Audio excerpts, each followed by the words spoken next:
Hello po, good morning po sa lahat. Ayan, nag-aalmusal po kami. Kanton po ang aming almusal. Ayan, more on vegetable po siya. Ayan ang aming almusal. At ang aking darling po, ang aking katabi. Ayan, tinitrain ko po siyang kumain ng kanya. Yung sarili niya po, para matuto po siya. Masanay po siya na marunong pong magsubo ng kanya. Ayan.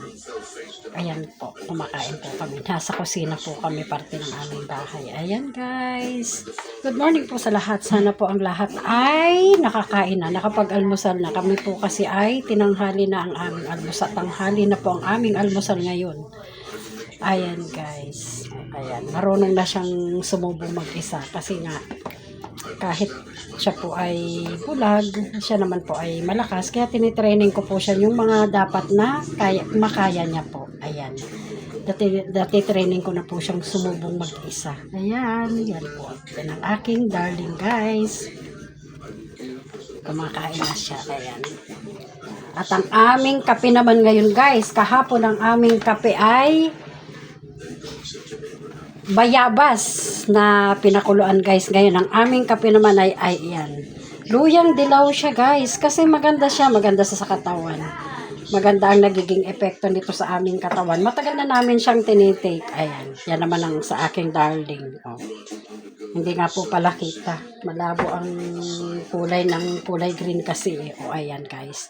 Yan ay luyang dilaw. Maganda siya sa katawan guys. Lalo sa may diabetes. Nakakatulong siya. Kasi nga, lahat ng ginagawa ko, pinapakain ko sa aking asawa. After 2 hours, dini-strip ko po. Tinitingnan ko po kung nakakatulong ba sa kanyang blood sugar result. At good result po siya. Maganda po ang kanyang resulta. Ngayon po umaga, ang kanyang blood result ay 90. Kaya nakakatuwa. Wala po siyang sugar. Very normal. Yun po kasi ang normal na blood sugar. 90. At 90 po ang kanyang result. Ayan guys. Kaya nakakatuwa. At natutuwa ako kasi natututo na pong kumain mag-isa ang aking darling. Ayan. Ayan po siya.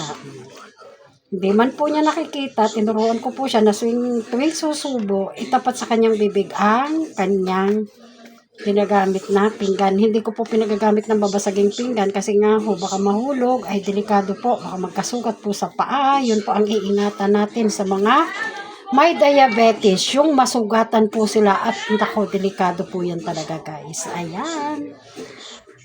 Thank you guys for watching. I love you all. Sana wag kayong magsawang manood po sa aking mga vlog. Maraming salamat sa inyo guys.